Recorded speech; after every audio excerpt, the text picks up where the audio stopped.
Hi there. In this video, I will highlight why you must develop debating skills, an investment that will pay you back in ways you can't imagine. I will also lay the foundation of a good debate and clarify some basic terms like arguing, argument, argumentation, and rhetoric. All of us, at some point in time, have tried to win an argument or persuade others. Have you ever found yourself in a situation where you had to convince someone to see your point of view? It could be in the classroom, at work, on social media, or even at home. Well, I have some good news for you. Debating or the art of persuasion is a skill you can learn, and it's never too late to start. The art of debating is an essential life skill rarely taught in schools or universities but required in every facet of life.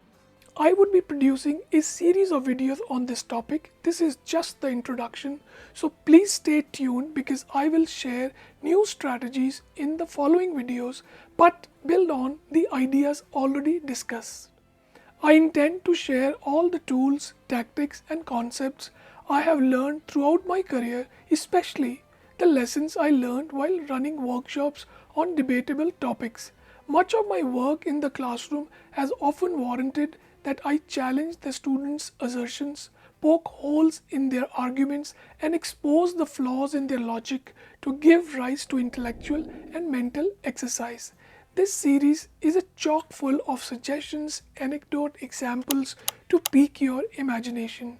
Healthy debates have shaped my life and impacted my professional life as well. Debate is transformative. A good discussion transforms how people see the world. It opens doors, invites dialogues, and it breeds understanding. There is intrinsic value to disagreement if done in the right spirit. My focus is not on classroom debates but on organic discussions that emerge in our life, and we have to convince the other person to see our perspective. I find debating a basic life skill. My idea of a healthy debate is not a hotly contested argument in which the opposing side bitterly fights, shouts through a personal attack, not allowing the other person to speak and drowning dissenting voices with just thumping and mockery. Arguments are all around us, whether we like it or not. They can affect our emotions, attitudes, decisions, and purchasing habits. Arguments are prevalent in politics, advertising, school, offices, and home. In essence, arguments are like software that drives our social lives. To decode a good argument, we need to understand its persuasion strategies. By learning these methods, we can better navigate the real life matrix of arguments. It is an essential life skill we cannot ignore. Many people associate argumentation with negativity, but allow me to clarify. Repeatedly arguing with one's boss or being argumentative for the sake of just being argumentative are unhealthy habits that can lead to the loss of friendship. Additionally, a child who argues with their parents and disobeys exhibit unacceptable behavior. These arguments are petty, bickering, fussy, and testy, all undesirable personality traits. I do not encourage or focus on such behaviors in my videos. Instead, I emphasize the importance of good arguments such as those presented by lawyers which are beneficial and supported by reasoning. When I ask my son to explain why he wants to come home late, I expect a reasonable and persuasive response that would be an example of a good argument. Similarly, a teacher who encourages students to challenge each other's point of view for the benefit of a project fosters intellectual and mental exercise, which is another excellent example of an argument. In this series, I want to focus on such arguments based on spirited discussions rather than petty disputes. Let me unpack some key terms that will be useful in the future videos. The word debate and arguments are interrelated and I use them interchangeably. Any discussion is based on arguments that a moderator can regulate. The debate might sound formal, an argument may be informal. Without going into the weeds, I will use these words interchangeably. Let me define the nuanced differences between the three words arguing, argument, and argumentation. If you understand these differences, you can arrange the various components of your debate. Arguing. Arguing is a process that people use to state their claims. Remember, it's a process. Argument. The argument is any unit of discourse.